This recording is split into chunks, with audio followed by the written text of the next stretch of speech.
People पतवारी की कथा। एक बुढ़िया थी। उसने अपनी बहू से कहा, तू दूध दही बेच के आ। वह बेचने गई तो रास्ते में औरतें पीपल पतवारी सींच रही थी। उनको सींचता देखकर बहू ने पूछा कि तुम यहाँ क्या कर रही हो। औरतें बोली कि हम पीपल पतवारी सींच रहे हैं, इससे अन्न और धन होता है। 12 वर्ष का बिछड़ा हुआ पति मिल जाता है। बहू बोली, ऐसी बात है तो तुम पानी से सींचती हो, मैं तो दूध से सींचूंगी।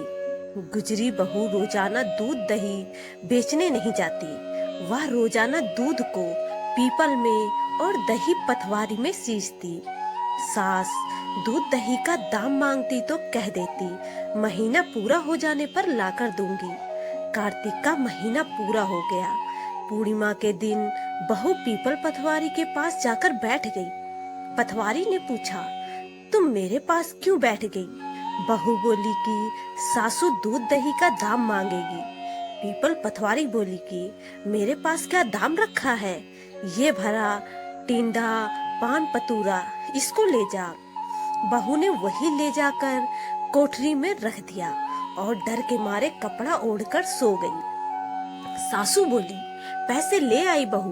बहू बोली, कोठरी में रखे हैं। सासू ने कोठरी खोल के देखी तो हीरा मोती जगमगा रहे हैं। सासू बोली, बहू इतना धन कहाँ से लाई? बहू ने आकर देखा तो सच्ची में धन भरा हुआ है। बहू ने सास को सारी बात बता दी। सास ने कहा, अब की कार्तिक में मैं भी पतवारी सींचूंगी। कार्तिक आया। सास दूध दही तो बेच कर आती, हांडी धोकर पीपल पतवारी पे चढ़ा देती। आकर बहू से कहती, मेरे से दाम मांग।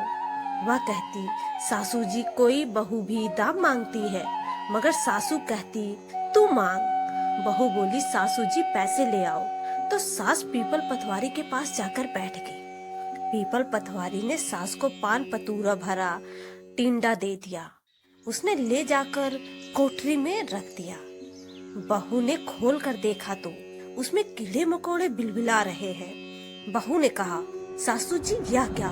सास ने आकर देखा और बोलने लगी, पीपल पतवारी बड़ी दोगली पटपीटन है, इसको तो धन दिया, मुझको कीड़ा मकोड़ा दिया। तब सब कोई बोलने लगे कि बहू तो सत की भूखी सी चीज थी, तुम धन की भूखी। हे पतवारी माता, जैसे बहू को दिया वैसा सबको देना, जैसा सास को दिया वैसा किसी को ना देना।